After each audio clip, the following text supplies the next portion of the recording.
Oke, baik. Sebelumnya selamat malam semuanya. Assalamualaikum warahmatullahi wabarakatuh. Mudah-mudahan Waalaikumsalam. semua peserta malam ini kita diberikan kesehatan ya untuk terus stay di webinar malam hari ini. Tentunya webinar malam hari ini itu seru banget karena malam ini kita dari Narapati Institute berkolaborasi dengan eh, Trainer Business Forum. Nah, kali ini tuh materinya tentang apa sih gitu kan ya? Pasti banyak kalian yang udah tahu bahwasanya malam ini kita akan membahas tentang project management. Emang bahasnya tentang apa? Tentunya kita akan diajari bagaimana menjadi seorang project manager dengan dengan jurus-jurus jitunya, dengan tips-tips jitunya dari mentor kita. Nah, malam ini Ulfa akan ngasih tahu nih rules-nya untuk webinar malam ini. Yang pertama, kalau ada pertanyaan, boleh banget ditulis di chat box. Cepat-cepat ditulis aja, biar tidak lupa. Nanti ketika ada free moment, mentor akan membaca dan menjawab pertanyaannya. Nah, selanjutnya, kalau misal teman-teman mau langsung komunikasi dengan mentornya, boleh banget untuk diklik raise hand aja atau angkat tangan di fitur Zoom-nya. Nanti Ulfa akan persilahkan atau nanti moderatornya akan mempersilahkan. Nanti ada Pak Kirdi Putra yang akan mempersilahkan. Terus buat teman-teman yang ingin mendapatkan PDF materi malam hari ini boleh banget. Kita akan menyediakannya di akhir, infonya ada di akhir. Jadi stay tune sampai akhir untuk mendapatkan PDF-nya. Tentunya PDF kita nanti dipersembahkan oleh mentor kita yang luar biasa. Biar nggak lama-lama nih, Ufa mau pastikan mentor kita sama hostnya udah ada di Zoom-nya. Halo, selamat malam Pak Kirdi sama Pak Riki. Selamat malam, Mbak Ulfa. Pak Kirdi masih di mute. Selamat malam, Mbak Ulfa. Apa kabar semuanya? Oke. Oh, sepertinya Pak Kirdi masih bukan di ruangan yang tenang ini. Enggak, barusan landing soalnya delay pesawatnya. Oke. Tapi teman-teman kita harus berterima kasih sama Pak Kirdi ini udah menyempatkan waktunya ya. Terima kasih juga buat mentor kita. Oke, biar nggak lama-lama nih, Ulfa mau langsung serahkan aja nih webinar malam ini biar teman-teman yang lain biar yang udah nggak sabar ini udah siap menerima materi dan pencerahan lainnya. Silakan Bapak. Oke, terima kasih semuanya. Selamat malam semuanya. Assalamualaikum warahmatullahi wabarakatuh. Salam sejahtera. Semoga kita semua berada dalam lindungan dan blessings dari Tuhan Sang Maha Kuasa yang mengizinkan pada malam hari ini kita ketemu. Dan walaupun mengalami berbagai halangan dan lain sebagainya, kita tetap bisa ketemu dengan baik dan semoga ini semua adalah sebuah awal yang baik buat kita belajar pada malam hari ini. Amin. Terima kasih Mbak Ulfa, terima kasih Pak Riki, dan terima kasih Pak. Di sini ada Pak Adi. Pak Adi ini adalah dedengkotnya FTBF. Acara malam hari ini dipersembahkan atas kerjasama dengan banyak pihak. Nomor satu penyelenggara utamanya adalah Trainers Business Forum (TBF) dan bekerja sama dengan Narapati Institute dan bekerja sama dengan beberapa mitra untuk itu ya, media partner seperti Kolan Ramumela Official, seperti Depok Update ya, dan saya rasa acara ini bisa terselenggara tidak dengan hanya satu dua orang aja, tapi semua ikut berpartisipasi dengan baik. Semoga itu membawa kita semua pada sebuah sesi pembelajaran yang juga berkah ya. Amin. Baik, tanpa panjang lebar, kayaknya kalau misalnya saya panjang lebar segala macam, saya cuma mohon izin menjelaskan singkat tentang apa itu TBF. TBF adalah Trainers Business Forum, itu adalah forum para trainer berkumpul jadi satu, dan kita semua sama-sama mencurahkan pikiran, waktu, perasaan, dan lain sebagainya untuk sama-sama untuk berpikir bersama-sama dan melakukan sebuah tindakan gimana caranya meningkatkan katakanlah tingkat pemahaman masyarakat tentang banyak hal karena di situ banyak trainer, ada yang soft skill, hard skill, ada yang trainer kompetensi dan sebagainya, dan semuanya punya jiwa, hampir sebagian besar punya jiwa untuk berbagi dan mau memberikan sesuatu buat Indonesia Raya tercinta ini.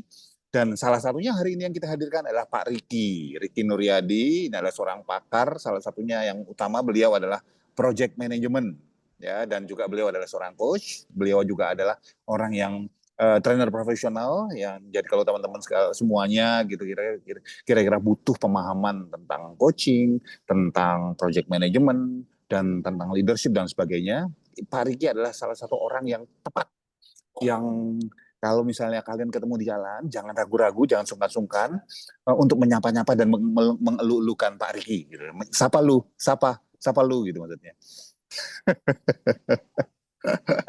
Pak Gede. Ya jangan. Ini Pak Riki ini orang baik dan orang hebat yang saya kenal gitu ya, Bapak Ibu sekalian. Yang pada malam hari ini, on behalf of TBF, Narapati Institute, dan semua media partner yang bergabung semuanya, sama-sama mau berbagi tentang project management, salah satu bidang keahliannya beliau. Ya, jadi mungkin Pak Riki akan saya persilahkan nanti untuk cerita lebih detail mengenai diri Pak Riki sebentar semuanya, dan sekaligus habis itu memulai sesi ini karena sudah ada Pak Riki beberapa orang yang bertanya, sudah antusias tentang project management gitu, karena kita tahu bahwa project management adalah sesuatu hal yang katakanlah di Indonesia ini ya, terlebih di Indonesia ini cukup langka untuk orang yang katakanlah benar-benar mengikuti aturan-aturan, kemudian alur yang disediakan, yang aturan internasional yang merupakan alat sebetulnya untuk memastikan sebuah proyek berjalan dengan baik, untuk memastikan bahwa tidak ada kendala-kendala kecil yang bisa menghambat jalannya proyek. Kan kita tahu kalau proyek itu seringkali ya lihat ntar deh, pokoknya jalan aja, yang penting semuanya udah kompeten gitu. Begitu jalan ternyata budget membengkak, waktu mundur, gitu di dalam drama. Nah, untuk mencegah itu semua, tanpa panjang lebar kita hadirkan bareng-bareng. Yuk kita kasih tepuk tangan yang meriah pada Pak Riki Nuryadi. Oke, terima kasih sambutannya Pak Gede, luar biasa. Mantap ya, jadi ke bawah semangat untuk berbagi ya. Thank you Pak Gede. Selamat malam teman-teman semua, Bapak Ibu. Saya kenal di sini ada Pak Adi nih. Pak Adi, ada Pak Ludwig, pembelajar sejati, Bu Yuliana, Pak Kaidir, teman-teman semua, Pak Haryo, Pak Rivaldi. Selamat malam. Salam jumpa, kita jumpa online. Untuk kali ini saya ingin berbagi tentang passion saya ya. Passion saya emang agak unik, project management, karena makin diperdalam, semakin saya tahu ternyata banyak sekali yang perlu dipahami, dan apalagi kalau ditambah dengan best practice, di mana project sendiri itu udah hal yang sangat dinamis ya.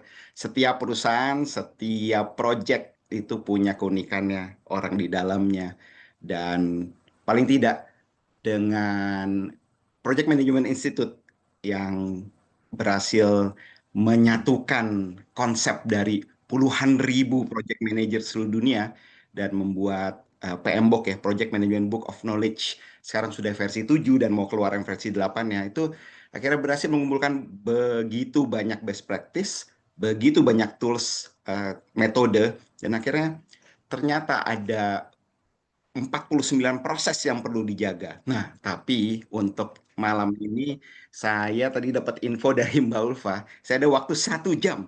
Nah, saya memilih-milih bagaimana dan apa yang saya bisa bagikan ke teman-teman sekalian. Jadi kalau misalnya ada, loh kok yang ininya belum Pak, kalau ini, nah itu memang sengaja nih untuk supaya teman-teman mencari lagi informasi lebih dalam. Saya Riki Nuryadi, dan di malam hari ini saya akan berbagi tentang materi yang judulnya, saya diminta judulnya agak-agak bombastis gitu ya. Nah, ini judulnya adalah Top 5 ya, tips penting mengelola project anti pening. Ini adalah kerjasama antara Trainer Business Forum dan Narapati, dan saya kali ini berkesempatan. Terima kasih Pak Kidi, Pak Adi, dan teman-teman semua. Saya akan berbagi tentang pengenalan ilmu project manajemen proyek untuk jadi ini PM for non-PM.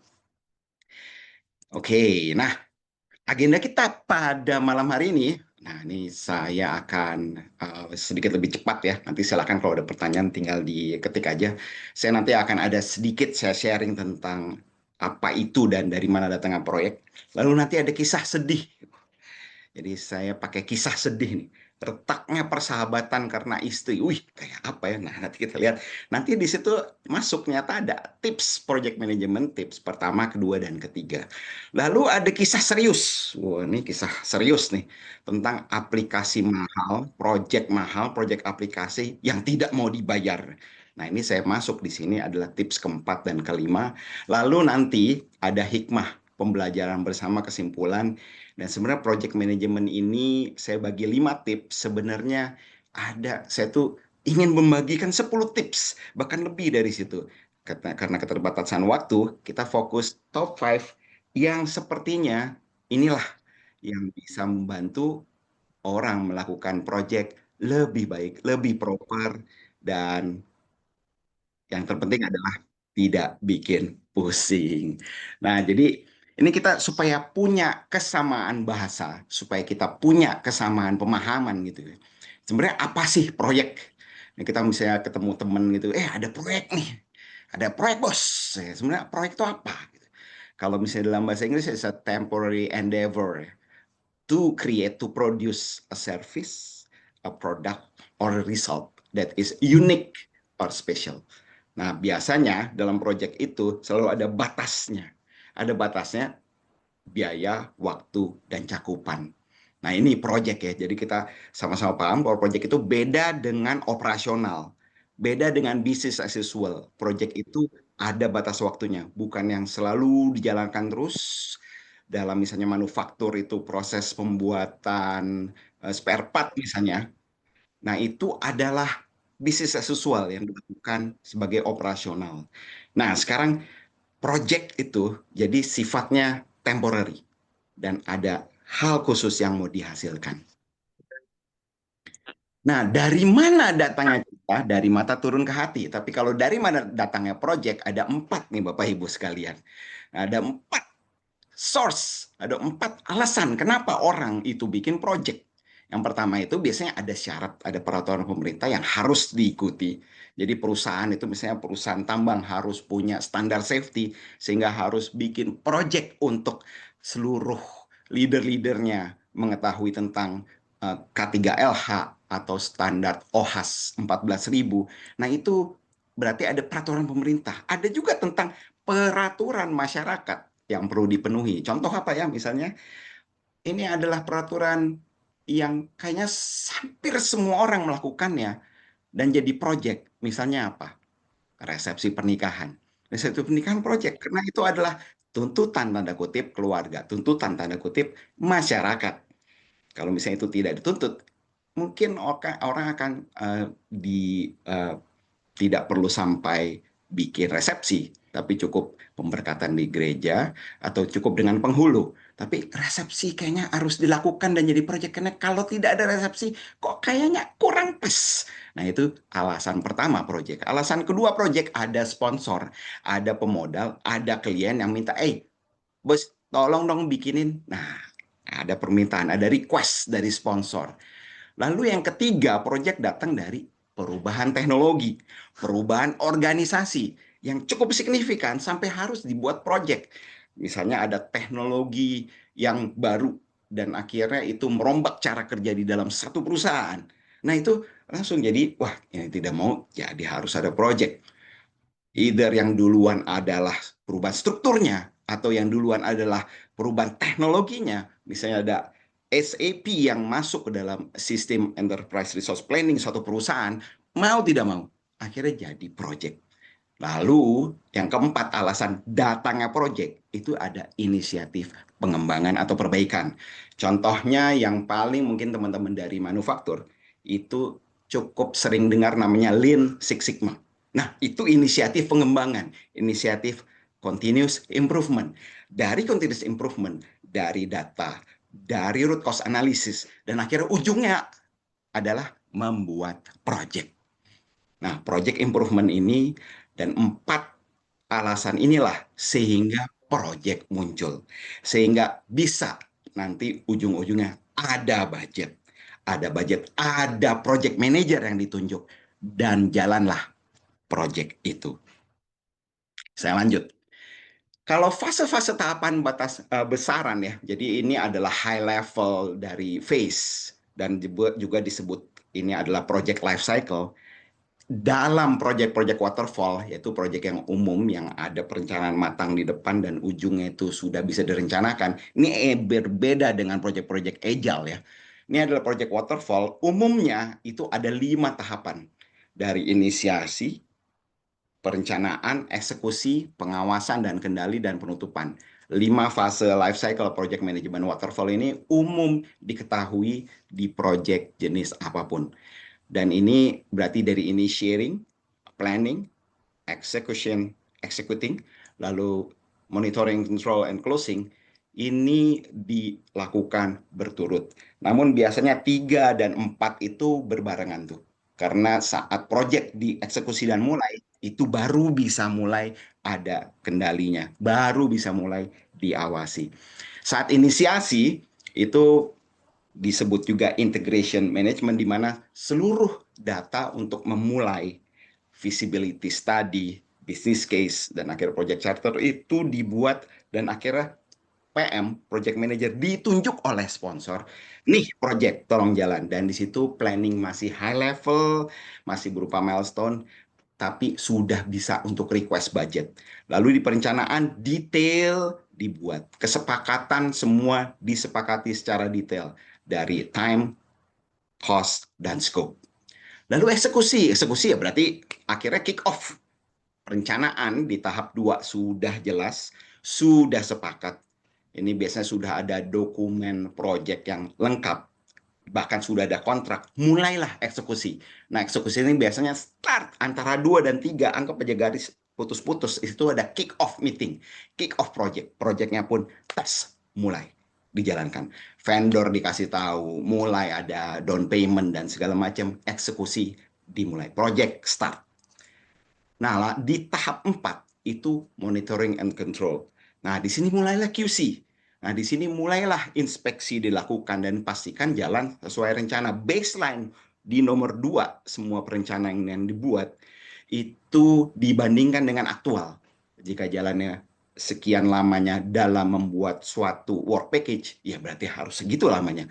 Jika spesifikasi atau grade suatu bahan atau material haruslah sesuai dengan rencana, disepakati grade 5, ya dicek ke lapangan apakah benar grade 5 yang datang oleh vendor. Dicek dan diawasi. Oleh karena semua berputar terus, eksekusi, monitoring, control, terus dalam siklus sampai akhirnya dianggap selesai, sudah ditandatangani, approve, sampai akhirnya closing. Dan inilah serah terima ke operasional dan penutupan project.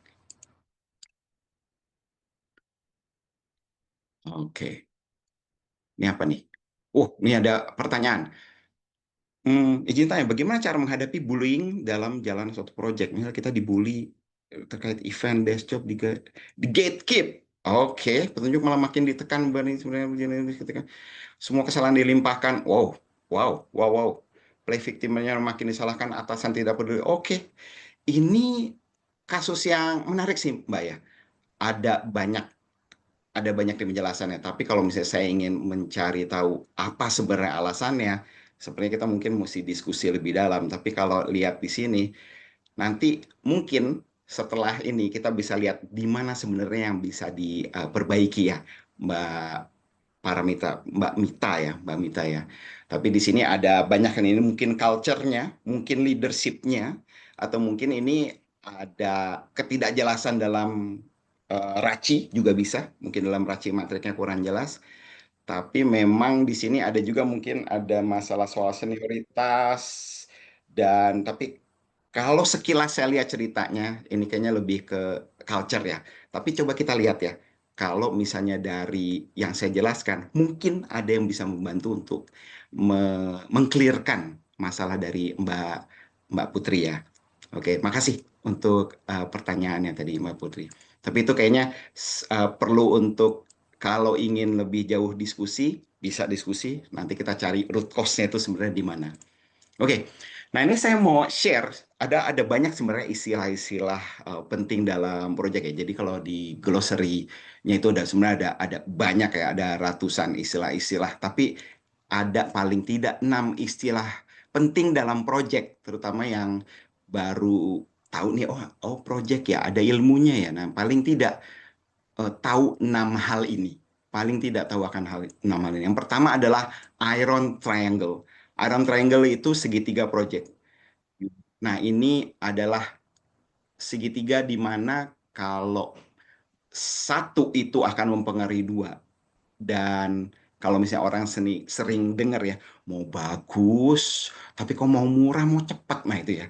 Nah kalau mau murah, mau cepat, mau bagus, ya ora iso. Ya kalau misalnya mau cepat, ya harganya ditambah. Nah gitu itu iron triangle. Nah ini adalah tentang keseimbangan dan kesinambungan dan saling mengimpact antara biaya, cakupan, dan waktu. Nah lalu bahasa yang istilah yang kita perlu pahami juga stakeholder. Orang kalau diterjemahkan pemangku kepentingan. Tapi kira-kira pemangku kepentingan ya, nah ya. Tapi kalau misalnya mau saya bantu sederhanakan, stakeholder itu adalah pihak-pihak yang mendampak atau terdampak atas proyek. Nah, itu stakeholder. Singkat banget jelas ya. Stakeholder ada stakeholder internal, ada stakeholder eksternal. Ada yang penting adalah key stakeholder atau pemangku kepentingan yang kunci ya. Nah ini pihak kunci yang paling perlu di manage ekspektasinya. Nah, yang paling perlu untuk rutin diupdate. Biasanya sponsor utama atau biasanya ada direksi. Tapi tergantung di beberapa tempat bahkan ada juga pihak-pihak yang tidak disangka ternyata tiba-tiba muncul di tengah proyek. Bisa jadi itu adalah key stakeholder. Nanti kita akan lihat bagaimana kisahnya nih. Lalu keempat, milestone. Milestone itu titik atau checkpoint penting. Jadi kalau misalnya milestone-nya kemarin gimana? Nah, itu yang ditanya adalah milestone. Milestone inilah yang biasanya masuk dalam dokumen project charter. Jadi di dokumen project charter, pengesahan project atau dokumen untuk merequest budget, itu biasanya isi dari timeline-nya hanya milestone besaran. Karena ini adalah titik penting perjalanan jadwal project. Misalnya product launching, eh, ada poin di mana kick off, ada poin di mana untuk serah terima. Nah, itu poin-poin milestone. Tanda sesuatu hal penting diselesaikan. Misalnya aplikasi, ada soft launch, nanti ada yang grand launching. Nah, ini adalah disebut sebagai milestone. Lalu change request. Nah, teman-teman, change request ini salah satu kuncinya nih. Ini adalah dokumen resmi dari stakeholder atas permintaan sebuah perubahan. Jadi kalau misalnya nanti kita akan sama-sama dengar cerita tentang scope creep ya. Ternyata change request ini sebenarnya form atau dokumen yang diperlukan. Lalu project charter, di mana dokumen resmi di mana sponsor menunjuk project manager secara sah dan secara garis besar disepakati tujuan, cakupan, biaya, dan waktu jalanan project. Di perusahaan kadang-kadang beda namanya, project charter ada juga yang namanya dokumen untuk request budget. Ada juga. Ada yang ya, tapi kalau misalnya mau disamakan, itu adalah project charter, pengesahan project, dan penunjukan project manager. Nah, sekarang daripada saya lebih banyak lagi membagikan tentang teori-teori, nah saya langsung aja ke study case ya teman-teman ya. Nah, study case ini Bapak Ibu, saya ada dua study case. Yang pertama ini adalah kisah sedih.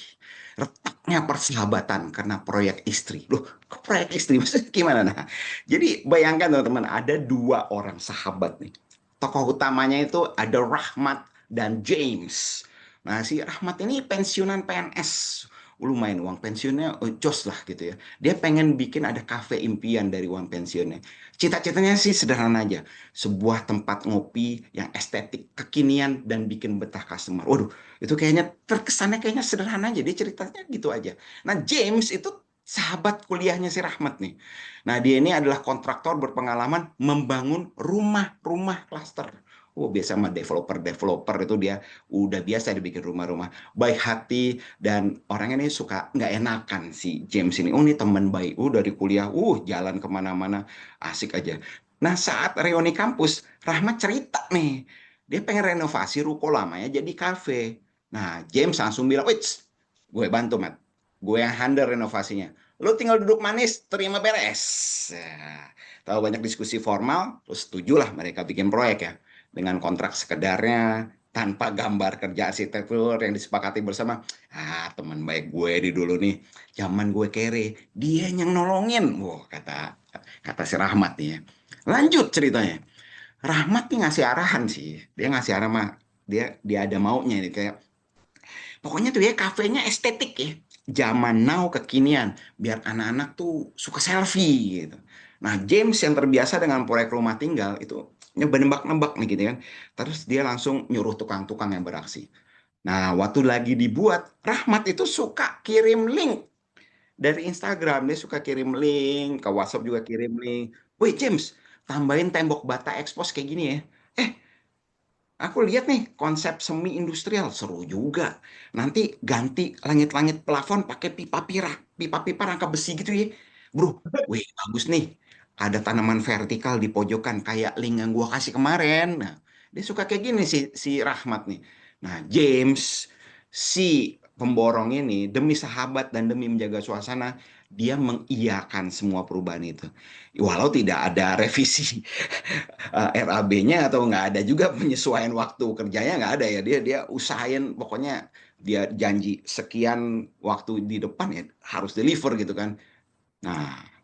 Nah, sementara itu si James-nya ini si pemborongnya ya, nah dia sendiri juga nambah sendiri dia spesifikasi materialnya. Marmer di meja bar diganti ke yang lebih mahal. Biar si Rahmat bangga nanti kan. Sistem listrik ditambahin smart home. Wih, ini sensor pintar keren gitu kan. Buat kafe jadi modern. Alarm, kabel data ditambah. Wih, tanpa pernah diminta, dipasangin sama dia. Padahal nggak diminta tuh, nggak pernah dimasukkan dalam diskusi resmi di depan. Kalau itu tuh mau pasang. Ini inisiatif pribadi aja, karena dia ingin sahabat baiknya tuh happy, puas gitu. Proyek akhirnya selesai walau molor 7 minggu. Budget habis jauh di atas perhitungan. Bahkan melebihi setengah dari perkiraan awal. Rahmat sudah banyak memberi tambahan waktu dan dana. Alasan pertemanan, ya, oh butuh berapa lagi James? Nih deh, aduh mundur lagi James ya, berapa 2 minggu? Iya deh James, iya deh. Si Jamesnya sendiri, ini si pemborongnya juga sebenarnya udah habis-habisan nih. Habis-habisan. Karena tuh ada ongkos tukang yang dia talangin. Ini dua sahabat nih akhirnya nih mulai, nih kenapa nih teman gue kok begini ya? Aduh kok begini. Nah, mulai ada rasa nggak enak, nganggurutu dalam hati. Sahabat baik mulai kagak enak. Nah, pas udah mau titik-titik mau selesai nih, mau closing project nih, datanglah Bu Anggun. Nah, Bu Anggun siapa nih? Istrinya Rahmat. Ini cerita Rahmat nih kan entrepreneur ya. Nah, dia pensiun pensiun dini dia kan. Nah, istrinya ini ternyata masih wanita karir ya kan. Jarang-jarang dia datang ke proyek, tahu-taunya datang ngomel dia. Loh, lah kira meja makannya kok gede gini, sempit nih. Lah, toiletnya kok nggak ada nursery-nya sih? Lah, ini lantai apaan nih? Marmer gini. Jelek, licin, apaan nih? Ini kan pelanggan keluarga nggak betah nih. Mau ke tempat kita, ini nggak akan mau ke tempat kita ini. Waduh, Rahmat ngurung, James terdiam, keduanya saling menyalahkan. Rahmatnya langsung nuduh, bro, lu asal kerja sih. Lu kagak ngerti konsep gue. Nah, James balas, lah, lu juga tiap minggu nambah permintaan tanpa jelas. Gimana mau rapi, bro? Inilah cerita retaknya persahabatan antara Rahmat dan James. Gara-gara proyek istri. Nah, saya ini mau ke kesimpulan dari kasus pertama ya, tapi saya coba baca dulu nih. Ah, ini apa nih? Saya atasan mau ngasih reward and punishment ada yang toxic. Oh, ini berarti soal reward and punishment ya. Oke. Sebenarnya kalau di project management kan ada stepping-stepping, ada racinya. Tapi kalau misalnya sampai penegakan itu biasanya berarti kalau saya boleh kasih tips ya, tips tipsnya itu adalah dibuat yang namanya kesepakatan di depan, bukan dadakan. Ya, ini nggak saya nggak tahu Pak Yuri atau Ibu Yuri ini. Jadi kalau sesuatu aturan yang muncul secara tiba-tiba jadi nggak pernah tuh ngomongin soal pembedakan insentif terus tiba-tiba ada. Nah, itu orang akan merasa nggak adil. Lalu kedua, ada sistemnya, ada hitungannya, bisa dimasukin ke Excel. Karena kalau misalnya tidak ada hitungannya, maka nanti akan orang emangnya atas dasar apa, hitungannya dari mana. Nah, hitungan itu juga perlu ada namanya coaching. Coaching itu adalah salah satu teknik komunikasi kepada anak buah untuk memberikan pengertian, di mana ada kesepakatan di awal tentang KPI dia dan reward punishment yang diinformasikan di depan. If gagal sekian, if meet sekian, if above expectation sekian. Nah, itu akan dibicarakan bersama-sama, disepakati, bukan yang tiba-tiba di belakang. Namun ini memang tergantung uh, Bu Yuri atau Pak Yuri ya. Ini tergantung dari culture perusahaannya juga, tergantung dari anak buahnya juga. Tapi kalau misalnya kita bicara di depan dan tidak dadakan di belakang, dan ada kesepakatan memang resmi, apalagi kalau memang ada SOP-nya dalam pemberian insentif, itu sih biasanya akan dipandang lebih fair gitu ya. Oke, saya lanjut ya. Nah, jadi cerita retaknya persahabatan karena proyek ini, jadi gimana? Ada 3 tips penting nih dari kasus pertama ini. Saya kan bagi 5 tips ya, ini 3 tips. Yang pertama adalah lakukan stakeholder mapping, engagement. Jadi stakeholder, orang-orang yang terdampak itu sebenarnya di awal itu perlu di mapping. Nah, seharusnya sejak awal Bu Anggun itu dimasukkan jadi key stakeholder karena dia punya pengaruh besar. Lalu, memang setiap orang pasti memiliki kesibukan, kepentingan berbeda-beda. Project manager yang baik itu tetap bisa mengusahakan, menyesuaikan waktu, menangkap keinginan stakeholder yang penting. Menggunakan secara cara, media, istilah kata nih, Bapak Ibu sekalian, project manager itu akan mengejar sampai ke lift, mengejar meeting, sebelum meeting, sesudah meeting, ketemu di kafe, akan dilakukan dan dikejar untuk dapat jadwal. Jadi bukan sekedar, aduh susah banget sih, terus stop. Tapi akan dilakukan engagement. Tapi pertama-tama akan di mapping dulu. Ini tips pertama, lakukan stakeholder mapping. Benar-benar tentukan dan temukan dalam proyek itu sebenarnya siapa-siapa aja sih yang terdampak. Siapa-siapa aja yang berdampak. Jangan-jangan ada orang lain yang sebenarnya juga punya high power dan high interest.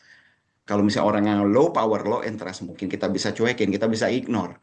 Tapi high power, nah ini orang-orang yang perlu kita mapping dan kita engage. Lalu, cegah scope creeping.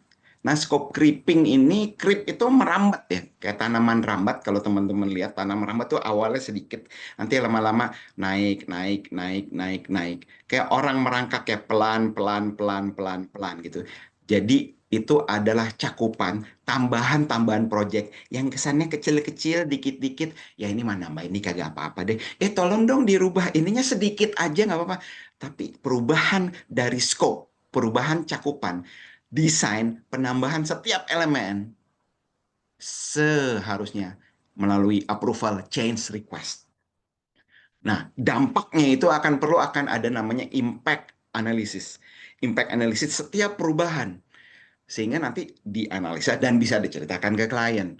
Dan sehingga ada baseline atau plan di awal acuan desain disepakati sehingga itu bisa menjadi menjadi acuan dari change request itu. Change request itu bisa membantu scope creeping. Nah, habis itu permintaan tambahan harus ditinjau secara formal dan objektif untuk di-approve. Approve dan baru jalan.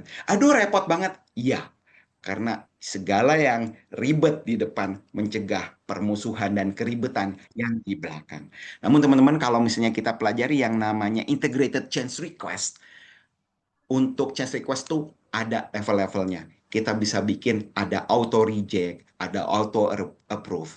Jikalau ketemu threshold biaya sekian, maka itu tidak perlu. Jika hanya dikerjakan dalam waktu 1 jam, itu bisa otomatis. Tapi jikalau berimpact terhadap timeline lebih dari 1 hari, maka akan, nah itu ada namanya, ini adalah integrated change management ya, integrated change management, integrated change control, sorry.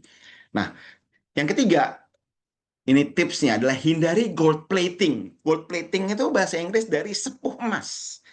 Kalau misalnya teman-teman sepuh emas itu adalah sesuatu yang cantik, tapi sebenarnya fungsionalnya itu minim. Nah, si James, si pemborong yang tadi kita cerita itu, seharusnya tidak menambahkan fitur atau material kalau nggak diminta di depan. Walau dengan niat baik ya. Nah, dalam manajemen proyek, gold plating sepuh mas nih. Ini adalah sekedar menambah kosmetik yang tidak esensial, membuang resource tanpa garansi kalau itu diterima atau tidak. Tujuannya baik, tapi hati-hati teman-teman. Hati-hati teman-teman. Nah, teman-teman juga mungkin pernah merasakan kalau bikin project atau ada project itu sebenarnya ini adalah teknik buat nutup-nutupin kesalahan atau kekurangan sesuatu. Jadi ditambah ininya deh. Nanti dia bilang, "Oh, ini buat lu nih, gue tambahin nih awalnya speknya gini, tapi demi lu deh." Nah, itu sebenarnya gold plating. Itu sebenarnya perlu diawasi. Bisa jadi itu menutup ada sesuatu yang dia tidak bisa kerjakan, sesuatu yang dia mau tutup-tutupi, atau cuma sekedar karena tidak enakan. Jadi dia kasihlah sepuh emas di proyeknya. Kayak tadi misalnya speknya adalah marmer biasa, lalu dia ganti dengan marmer alam. Nah, itu gold plating, teman-teman. Beda kalau misalnya hal tersebut sudah disepakati dan merupakan budget dari awal, itu adalah sesuai deliverable. Tapi kalau sesuatu yang ditambahkan di tengah proyek tanpa ada kesepakatan, jadi ada dua ya. Kalau yang tuntutan dari klien itu adalah scope creeping, kalau yang kita tambahin sendiri, itu namanya gold plating. Dan dua-duanya perlu dicegah dan dihindari. Nah, ini berarti kesimpulan dari kisah pertama ya. Nah, teman-teman, kisah kedua nih agak sedikit lebih ngejelimet. Tapi saya yakin teman-teman masih fokus, masih semangat. Kita maju ke request, maaf, cerita yang kedua ya. Nah, ini kisah yang serius nih. Ini aplikasi mahal nih, aplikasi mahal tidak mau dibayar sama klien gitu. Nah, latar belakang proyeknya ini ada satu perusahaan namanya Sinergi Logistik Nasional, PT SLN, SEN. Ini sebuah perusahaan distribusi nasional ingin meningkatkan efisiensi transparansi dalam pengelolaan vendor, kontrak, dan pembayaran invoice. Nah, manajemen ini ingin bangun aplikasi e-procurement yang modular dengan 3 fitur utama. Jadi bisa vendor management, contract management, and invoice payment management. Nah, di sini untuk itu mereka menunjuk namanya PT Eddah Tech. Eddah Tech ini sebagai vendor pengembang sistem yang katanya pernah melakukan aplikasi yang mirip. Oh pernah Pak, kita pernah makanya ditunjuk. Saya nggak tahu nih proses tendernya bagaimana nih ya. Tapi PT Eddah Tech ini ditunjuk akhirnya jadi vendornya untuk bikin jadi pengembang sistemnya. Nah, proyek ini dimulai dengan ekspektasi tinggi. Sponsornya itu sponsor proyek. Jadi kalau teman-teman istilah sponsor kalau di project management itu adalah orang yang menandatangani project charter dan yang menunjuk project manager ya. Dia itu adalah empunya project. Nah, sponsornya ini ceritanya Direktur Keuangan dari PT Sinergi Logistik Nasional yang berharap sistem ini bisa mengurangi lead time, jadi mempercepat proses procurement ya, proses pengadaan jadi cepat. Lalu kedua, menekan potensi markup vendor. Nah, jadi dengan sistem ini dia berharap tuh vendor tuh nggak banyak-banyak markup. Lalu juga meningkatkan fairness. Jadi dia pengen bikin aplikasi ini biar lebih fair ke vendor-vendornya. Dan yang pasti, mempercepat proses pembayaran otomatis dengan dashboard real time. Jadi yang namanya ngurus invoice, ngurus pembayaran, nah jauh min jalik ya teman-teman untuk beberapa perusahaan itu invoice bertumpuk-tumpuk nih mesti ada dikeroyak berapa orang sampai lembur-lembur kadang-kadang. Nah ini untuk digitalisasi ya akhirnya dibuatlah proyek e-procurement yang dibuat oleh PT Eddah Tech. Masalah pun muncul, Bapak Ibu sekalian. Masalah muncul nih. 3 bulan berjalan, aplikasi diuji coba. Fitur banyak yang sudah dikerjakan dan memang mencakup kerja pengadaan ya. Udah ada tuh beberapa fitur-fitur yang ada procurement-nya. Namun vendor tidak bisa melihat status approval invoice. Habis diuji coba nih, pas di WT, ini vendor-vendor nggak bisa lihat invoice yang udah di-approve atau enggak.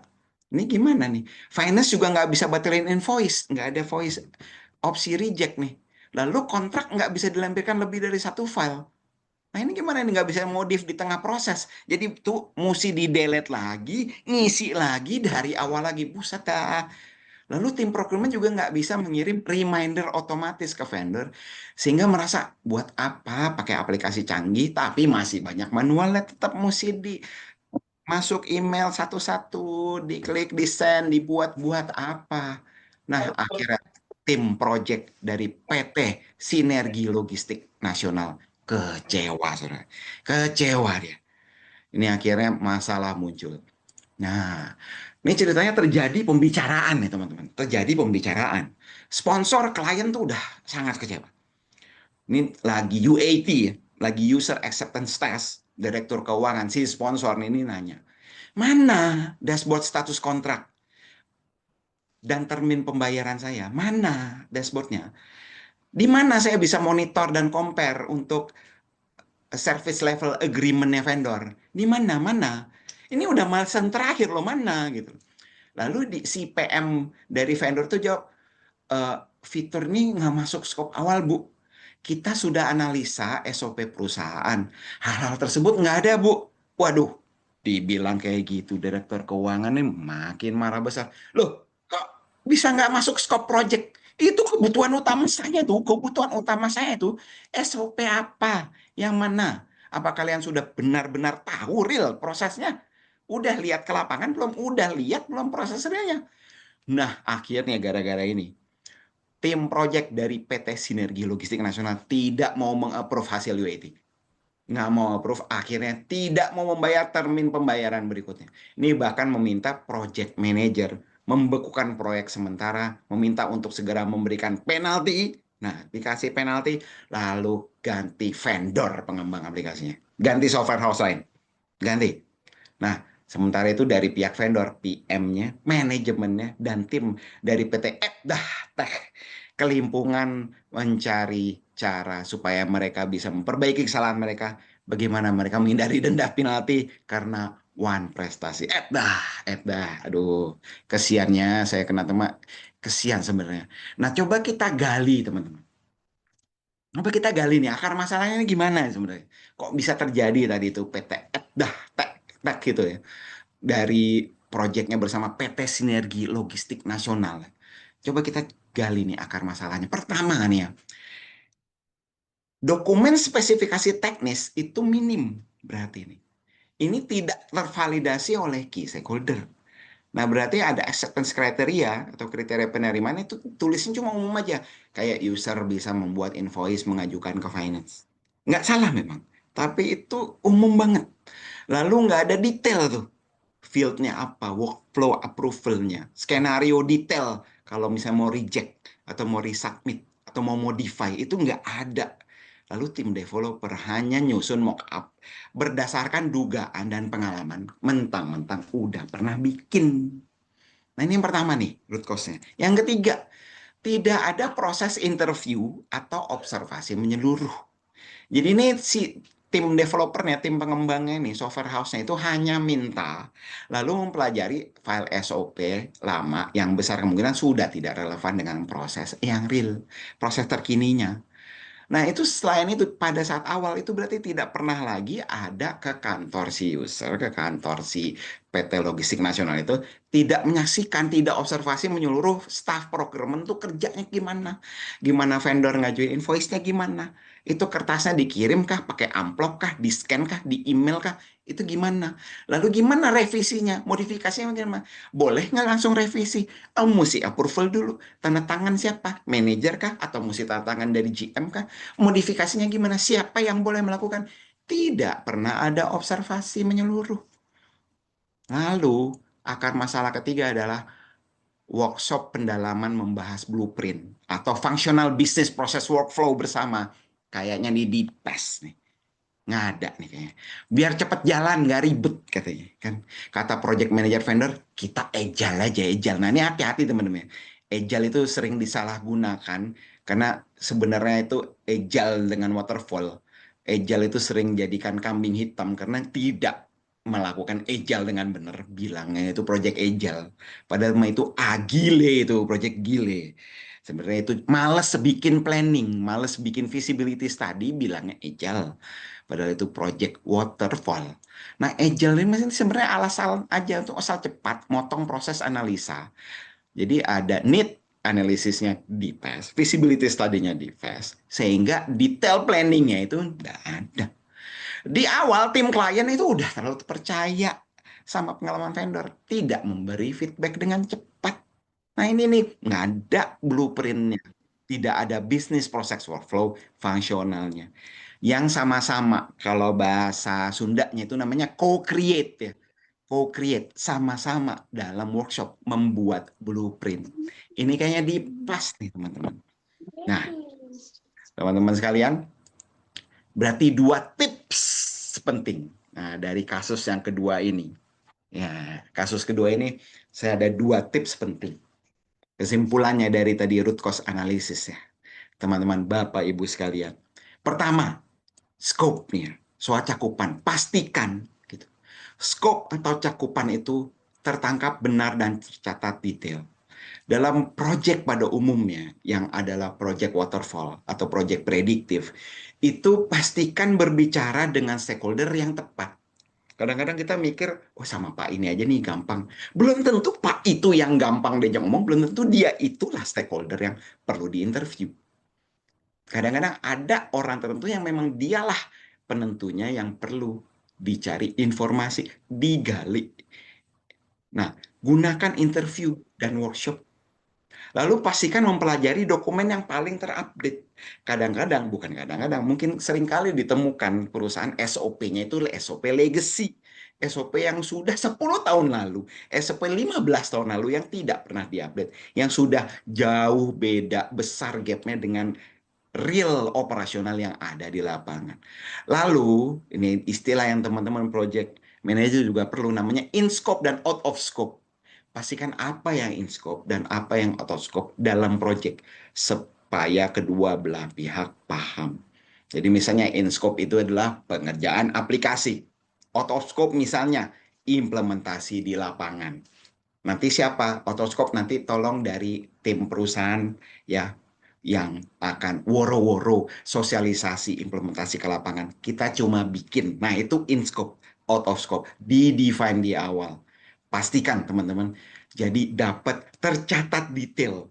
Itu kalau misalnya dokumen itu namanya ada functional specification dokumen dan technical specification dokumen, di situ jelas semua APA call-nya, UI UX-nya semuanya tercatat jelas. Ini kalau di project aplikasi. Kalau di project konstruksi berarti jelas jenis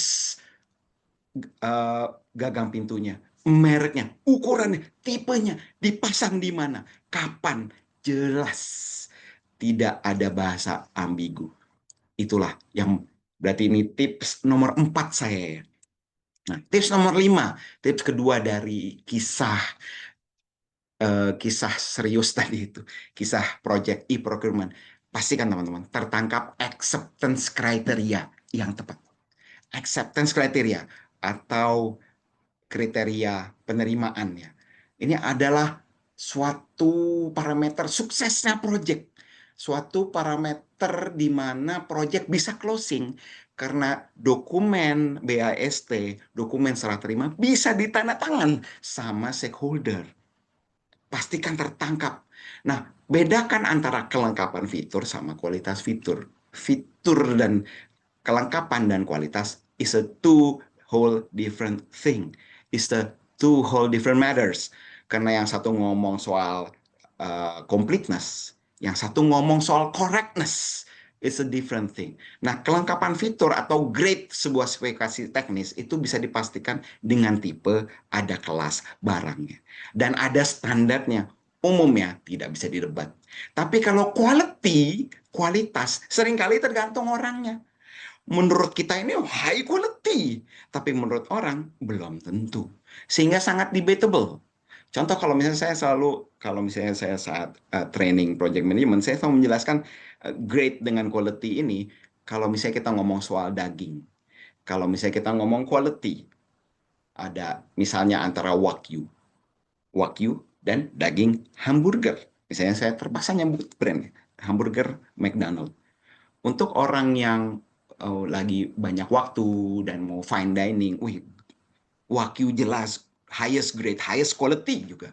Tapi kalau buat orang yang buru-buru mau masuk boarding pesawat seperti Pak Kirdi yang tadi pagi ada kena delay pesawatnya, ya hamburgernya cepet, satu-satu masuk itu udah high quality. Nggak perlu apa makan Wagyu dan segala macam. Tapi saya mau yang cepat, fast food. Lagi lapar, ini mesti boarding. Nah, kalau quality adalah kualitas tergantung orangnya. Contoh tadi Wagyu. Menurut orang yang biasa makan daging, Wagyu itu oke. Tapi menurut vegetarian, Wagyu adalah low quality. Karena itu daging hewan. Ngerti ya teman-teman? Jadi pastikan waktu saat kita ketemu dengan klien, ketemu dengan sponsor, pastikan kita tuh nangkap acceptance kriterianya itu dari grade dan quality. Apa sih yang Bapak mau? Apa sih yang Ibu mau? Sehingga bukan cuma sekedar, oh yang penting, yang keren ya. Oh yang happening ya. Ini pokoknya biar bisa selfie-selfie. Itu bahasa bersayap. Tapi fitur dan kualitasnya itu bisa tertulis, tercatat lengkap di scope statement. Kita akan punya dokumen lengkap untuk menentukan secara terukur apa sih yang mau. Sampean itu bakal tanda tangan dokumen serah terima itu kalau apa sih? Ada parameternya, ada matriksnya. Nah, teman-teman, berarti kesimpulannya, ini kita sudah di ujung waktu. Saya sudah dapat warning dari Mbak Ulfa nih. Siap-siap. Semoga ada dapat waktu tambahan beberapa menit kali ya Pak Kindi dan teman-teman. Jadi ini udah di ujung dari presentasi saya. Aman Top Pak five. Rizky. Oke, Saya siap. aja sambil ternganga-nganga nontonnya nih. Seru banget. Oh, oke, siap. Oke, thank you, thank you. Nah, top 5 tips manajemen proyek ya. Hari ini kita sama-sama belajar dari dua cerita itu, kisah sedih dan kisah serius gitu ya. Nah, yang pertama adalah lakukanlah stakeholder mapping dan stakeholder engagement. Kita mapping, kita kenali, dan kita masukkan dalam matrix yang jelas antara power dan interest. Jadi kita bisa tahu siapa yang di situ perlu kita engage lebih ketat, yang perlu di-manage ekspektasinya.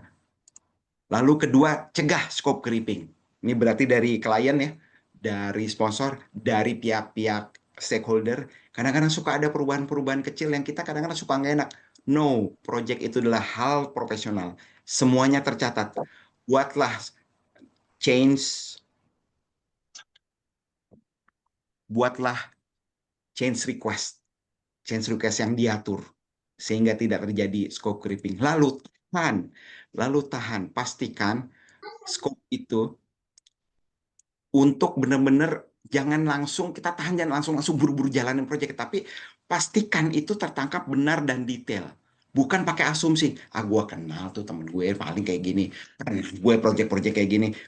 Pastikan scope-nya, kita interview, kita workshop bersama, kita dapat benar dan detail. Lalu, keempat, pastikan tertangkapnya acceptance kriteria yang tepat. Tadi ya soal grade, soal quality. Saya ada contoh yang real banget saat kalau eh, anak saya dulu minta request untuk laptop yang bisa main game 3D Assassin's Creed gitu kan. Nah, saya cari dong yang harganya dan segala macam. Tapi ternyata yang mahal dengan spek tinggi ternyata itu belum tentu menjawab. Ternyata akhirnya malah laptop second dengan VGA card yang tepat, Nvidia, saya lupa tipe berapa waktu itu, 2060 kalau nggak salah. Nah itulah ternyata acceptance kriterianya. Bukan sekian tera hard disk, 16 giga apa segala macam. Memang itu berdampak, tapi bukan quality yang diharapkan. Nah, teman-teman akan ketemu. Jadi saat teman-teman nanti akan debat dengan customer, debat dengan sponsor. Pak, ini yang saya pilih ini udah grade tertinggi nih. Ini udah yang termahal. Apakah itu acceptance kriterianya? Pastikan, bedakan antara completeness dan correctness. Nah, Lalu hindari gold plating. Kadang-kadang kita sebagai project manager itu kita pengen nambah-nambahin. Entah karena niat baik atau tanda kutip mau nutup-nutupi kesalahan. Tapi ini sebenarnya adalah sesuatu yang perlu dihindari. Nah, 5 tips ini sebenarnya saya ingin tutup. Halo, halo, aman? Oke, saya lanjut ya. Sebenarnya saya mau tutup di sini, tapi saya mau ceritakan betapa project itu kalau dikelola dengan baik, dengan proper, dengan dokumen teknik tools yang lengkap, itu bisa mencegah segala kegalauan, mencegah segala masalah yang bisa muncul di tengah project. Jadi ada top 10 sebenarnya tips manajemen proyek. Tadi 5 itu mungkin agak sedikit lebih clear, agak sedikit karena ada contoh ceritanya tadi ya, si Rahmat dan si James, dan juga PT Eddah Tech itu tadi ya. Nah, tapi ada 10 sebenarnya tips manajemen proyek. Tadi yang pertama ya, ada 5 kita lihat. Tapi yang pasti, kita perlu ada yang nomor 6 itu, jelas dan spesifik siapa melakukan apa dari kapan sampai kapan. Gitu ya. Siapa melakukan apa, dan itu jelas. Satu orang bertanggung jawab atas satu work package, gitu ya. Lalu lakukan perhitungan waktu yang baik. Timeline ya, udah pas belum? Ada, jangan sekedar kasih buffer, tapi buffer itu sudah diperhitungkan belum? Tadi sempat ada diskusi di grup ya dari Pak Krisna ya. Dia sempat bikin mengenai critical path. Nah, critical path itu adalah salah satu teknik untuk membuat perhitungan waktu yang baik. Lalu lakukan perhitungan budget cost yang baik juga. Ada namanya ilmu earn value analysis dalam project management. Itu untuk ngatur di situ. Lalu pastikan alasan integrasi suksesnya project jelas terukur dari awal. Lalu, nah di sini ada Pak Ludwig nih, masternya. Risk manajemennya udah benar atau belum? Karena itu ternyata adalah salah satu dari 10 tips manajemen proyek yang penting untuk dilakukan. Melakukan risk identification, risk mapping, risk analysis. Nah, ini hal yang perlu dilakukan ya. Terus teman-teman mungkin bertanya, nah ini sedikit gantung dikit. Jadi sebenarnya tools dokumen teknik yang perlu dikuasai itu ya kan stakeholder mapping dan bikin communication plan. Requirement gathering atau requirement solicitation skills dan data elicitation. Nah, lalu ada dokumen-dokumen lain yang mendukung project tuh biar jalan dengan proper, dengan baik. Dibuat integrated change control, change request, collect requirement, scope definition, scope statement, in scope, out of scope, business process, workflow, blueprint analysis, business requirement dokumen, dan functional technical specification dokumen, FTSD. Nah, itu yang tadi dokumen scope lengkap itu ada di situ. Selengkap-lengkapnya penjelasan teknis. Lalu RACI matrik, pembagian orang itu siapa yang responsible, siapa yang accountable, siapa yang consult, siapa yang inform. Itu jelas siapa ngapain. Lalu bikin WBS, work breakdown structure. Lalu gimana mendefine activity, mensequence durasinya, dependensi satu sama lain. Gimana ngukur performance project, gimana estimate cost. Ada yang namanya beta estimating, ada yang namanya parametric estimating, analogous estimating, ada teknik-teknik untuk mengestimate cost. Lalu bikin project charter perlu ada business case, di mana di situ ada benefit realization manajemennya, dan gimana bikin laporan yang benar, risk register, dan risk response. Nah ini, tapi untuk melengkapi, nah ini jagonya Pak Kirdi nih. Karena semuanya itu perlu ada negosiasi dengan stakeholder, leadership kepada tim, presentation skill, dan conflict handling. Karena pasti di project itu ada aja stakeholder yang sulit di manage, ada aja tim yang tanda kutip sulit diajak kerjasama, ada aja sponsor yang sulit banget buy-in. Padahal kita udah memiliki konsep yang benar. Ternyata komunikasi tetap menjadi hal yang perlu dikuasai untuk bisa menjalankan proyek dengan baik. Oke, dari Narapati Trainer Business Forum, dan saya Ricky Nuryadi ucapkan banyak terima kasih. Silakan balik ke Kirdi Putra. Baik, terima kasih teman-teman semuanya. Kita tepuk tangan yang meriah dong buat Pak Riki Terima dong. kasih. Luar biasa sekali Pak Riki. Ini nih saya saking buat saya ilmunya nih keren gitu. Kenapa? Karena sebetulnya bikin project itu kan nggak cuman tadi PT Edda gitu kan, nggak bikin kafe, nggak cuma gitu. Termasuk misalnya bikin proyek untuk ngasih surprise ulang tahun Mbak Ulfa misalnya gitu. Nah, itu project loh Kan itu. gitu, itu kan project loh. Atau misalnya bikin project buat apa namanya bikin proyek training bareng Pak Erlando, Pak Adi gitu. Itu kan project. Project juga itu. Dan, dan saya tercerahkan ya tadi karena kalau kita bicara tentang project management, kita tahu banget deh buat teman-teman yang pernah bikin project kecil. Sekali lagi, yang namanya project itu kan nggak harus project-project gede yang mahal, yang segala macam kayak gitu kan. Tetapi proyek-proyek yang sifatnya katakanlah apa namanya tadi istilahnya yang kecil-kecil dimulai dari rumah. Masak makan malam itu juga bikin proyek loh buat seorang ibu rumah tangga setiap hari gitu kan. Oh, ibu rumah tangga itu project manager tiap hari gitu. Jangan salah ya. Terus kalau misalnya selain ibu rumah tangga apa? Begini. Kalau misalnya masaknya itu aja, itu bisnis as usual. Tapi kalau dia bikin Nah, sesuatu yang baru, nah itu project. iya, termasuk seorang suami yang bikin project supaya dia bisa ingat hari anniversary-nya mereka. Nah, ya, itu dia. Jadi Dan tidak boring begitu-begitu aja kan? iya, dan escape plan-nya kalau misalnya lupa. Nah, makanya maksud saya apa yang disampaikan Pak Riki tadi sebetulnya bisa diterapkan dalam berbagai macam aspek kehidupan kita sehari-hari. Nah, sekedar mengingatkan kepada teman-teman membawa lagi ke permukaan ada 5 hal. Tadi Pak Riki, karena Pak Riki ini sudah sangat ahli dalam hal project management, tadi bisa menyebutkan 10 dan berbagai macam aspeknya. Saya izin untuk menyebutkan yang 5 supaya teman-teman ingat gitu ya. 5 ingat-ingat tadi, yang gampang diingat deh. Satu, kenali stakeholdernya. Stakeholder itu apa sih gitu ya? Kenali orang-orang yang penting di dalam project dan harus kata-katanya ditangkap, diambil gitu. Misalnya bosnya lah, apa namanya yang bikin SOP lah dan lain sebagainya. Kan gitu ya. Istri klien. Istri klien, loh, Pak, tapi kan yang paling penting kliennya. Iya, tapi kalau istrinya bilang bahwa, gua nggak suka tembok warna ini, warna biru. Tapi mah biru, siap, sendiko jauh, apa namanya sang Prabu gitu. Ya iya, itu istri artinya stakeholder yang perlu dipahami, punya power, punya interest gitu ya, Mas. Mas Riki ya, itu harus dikenali, kalau perlu kita komunikasi dengan baik. Kalau misalnya supaya kadang-kadang tuh project manager nggak harus berubah jadi biru, tapi dengan pendekatan yang bagus.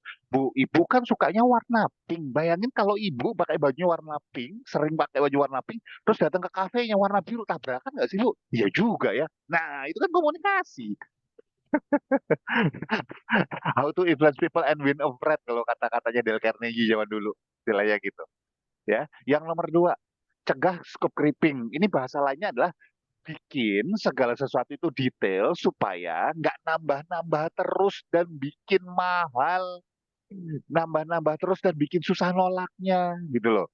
Bikin perjanjian gitu ya. Dan itu nomor 3 dijelaskan bahwa skopnya yang supaya nggak nambah-nambah terus itu harus detail, jelas dan sepakat. Misalnya gini, saya mau pokoknya ruangannya keren ya.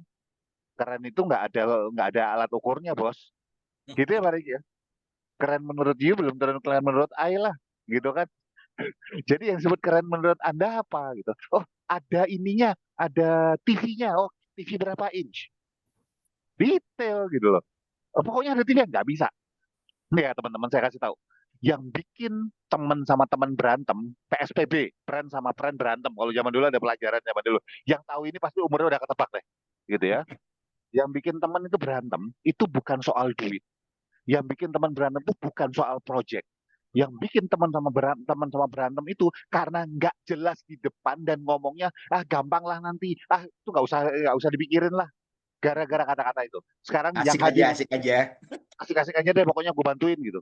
Gini, buat yang masih ada di sini, minta tolong tulis di kolom chat. Tulis di kolom chat, pernah nggak ngalamin berantem gara-gara temen, gara-gara ya udah ntar aja dilihat. Eh, ya kita hitung nantilah, gampang lah. Coba ada yang nulis, tulis saya Terus gitu di kolom chat. terus Pak Kirdi biasanya gini, Hmm. loh harusnya kan dia tahu. Ah, iya.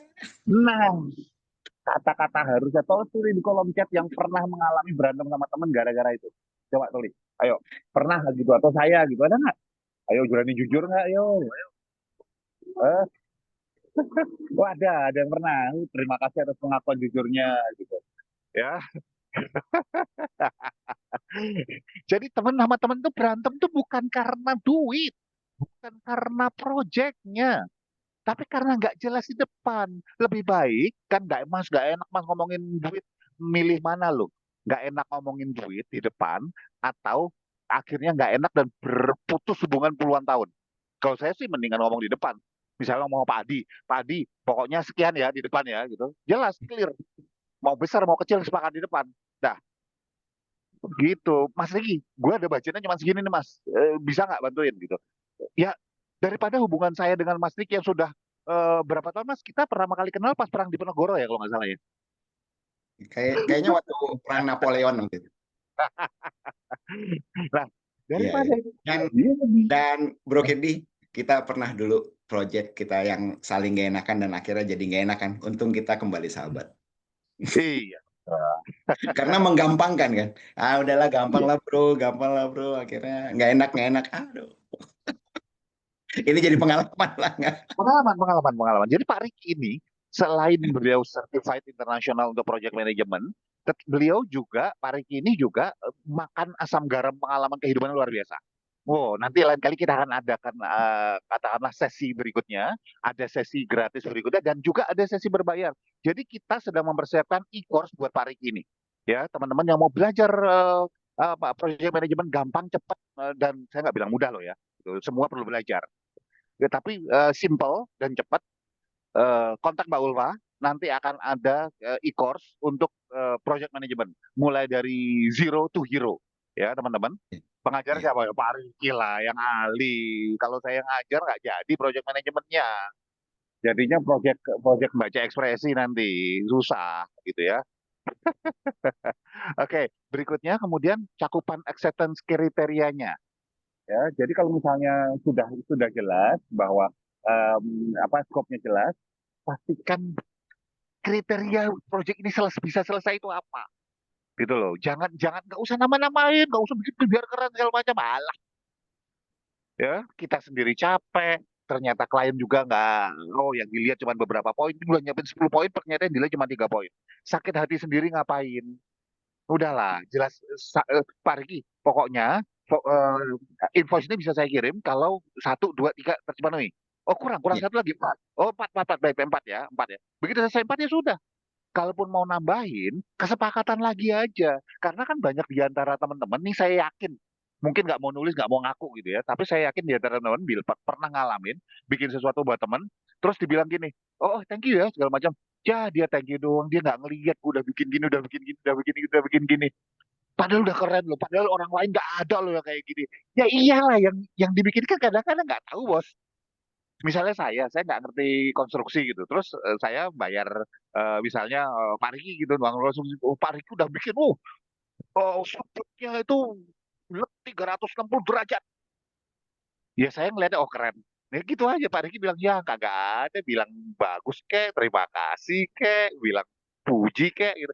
Ya gua kagak ngerti konstruksi bos, kan gitu ya. Sakit hati sendiri gitu. Jadi pastikan bahwa kriteria untuk bisa selesai proyek atau dibilang bagus itu jelas, gitu. Ada indikator Betul. Bro Riki terukur. Betul. Ada terukur. indikatornya. Ada Ada paling. matriksnya. Ya. Sekian persen implementation dan sekian Nah, user itu download, sekian user. Nah, itu ada ukurannya. semuanya harus jelas. Terukur, ada indikatornya, Ya. ya. Dan Kalau nomor nggak 5, akan jadi never ending project. iya terus menerus selesai.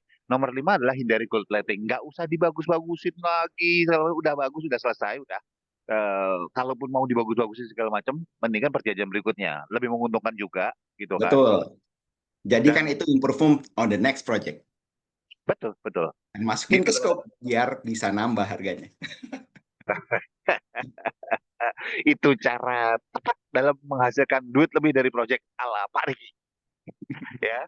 Oke, teman-teman, kan pasti ingin tahu ya lebih jauh tentang ingin belajar lebih banyak. Sekali lagi, project bukan sekadar sesuatu yang sifatnya formal, bukan sesuatu yang sifatnya harus misalnya tertulis ada kontrak segala macam kayak gitu. Betul untuk speknya. Tetapi bahwa project itu ada dalam kehidupan kita sehari-hari. Bahkan ketika teman-teman Anda mempersiapkan tadi yang saya katakan, misalnya acara surprise party buat orang dekat, Anda sedang mempersiapkan katakanlah acara ulang tahun anak, Anda sedang mempersiapkan bangun rumah atau merenovasi rumah, Anda sedang mempersiapkan plan masakan dalam 1 bulan, itu semua adalah bagian dari proyek. Dan bayangkan berapa banyak rumah tangga kacau balau gara-gara sang istri atau suami tidak mengerti project management. Istri sudah masak di dapur 4 jam nyiapin rendang, nyiapin segala macam. Suaminya cuma makan, nggak enak nih masakannya, rendangnya kurang ini. Itu bayangin terjadi puluhan tahun, bos. Kalau nggak dibacok tuh suami, istilahnya gitu lama-lama. Dibacok nggak sampai didiamin sebulan. Nggak ada jatah preman. Ya, jadi teman-teman, sadar apa enggak gitu ya, bahwa project ada dalam kehidupan kita sehari-hari. Dan banyak dari kita menganggap bahwa hal-hal itu jadi hal biasa, ya salah-salah sedikit gak apa-apa. Padahal kita bisa dapat perfect, dapat sempurna, dapat yang luar biasa. Kenapa Anda berhenti di sesuatu yang bagus, padahal Anda bisa dapat yang luar biasa? Project Management seminar hari ini dipersembahkan oleh Ricky Nuryadi, TBF, Trainers Business Forum, dan Kirti Putra sebagai host, dan Mbak Ulfa sebagai MC. Dengan dukungan dari Pak Adi, Pak Irlando sebagai dedengkotnya TBF nih, saya berterima kasih pada teman-teman yang sudah hadir untuk pada malam hari ini, dan semoga kita akan berlanjut berikutnya. Dan teman-teman, 2 minggu lagi TBF akan mengadakan acara New TBF Talk lagi seperti sekarang dengan format yang mirip, dan kita akan sempurnakan setiap pertemuan dan supaya yang hadir lebih banyak, dapat lebih banyak, dan juga berguna lebih besar. Kirti Putra, Ricky Nuryadi, Mbak Ulfa mengucapkan terima kasih. Saya serahkan kembali pada Mbak Ulfa. Terima kasih semuanya. Assalamualaikum warahmatullahi wabarakatuh. Selamat malam. Waalaikumsalam Malam. warahmatullahi wabarakatuh. Terima kasih Pak Kirdi. Oke, teman-teman, akhirnya kita ada di penghujung acara. Terima kasih buat mentor-mentor kita. Terima kasih buat hostnya yang bikin suasana materi kali ini lebih seru. Dan terima kasih mentornya tadi. Cerita-ceritanya juga lumayan seru ya, apalagi mengenai project manager. Tentunya semua teman-teman yang ada di sini juga merasa kayak, oh ternyata gini ya, oh ternyata gini ya jadi seorang project manager gitu. Mungkin kita akan ketemu lagi di acara Narapati Institute kolaborasi dengan TBF. Nanti akan kita infokan lagi nih event-event selanjutnya. Oke, mungkin itu aja. Lupa mewakili mentor dan host mengucapkan mohon maaf kalau ada kurang-kurangnya. Terima kasih. Selamat malam. Assalamualaikum warahmatullahi wabarakatuh. Terima kasih. Terima kasih semua. Waalaikumsalam warahmatullahi wabarakatuh. Kalau Terima ada Waalaikumsalam. pertanyaan di Selamat Terima malam. kasih langsung aja Pak di Riki, grup. Pak Terima kasih Kirdi. semua. Terima kasih. Terima Terima kasih. kasih semuanya, Pak Riki, Terima kasih. Mbak Ulfa. Terima kasih. Terima Semuanya. kasih Mbak Lupa. Terima kasih teman-teman semua yang bersedia hadir. Terima kasih. Thank you, Dik.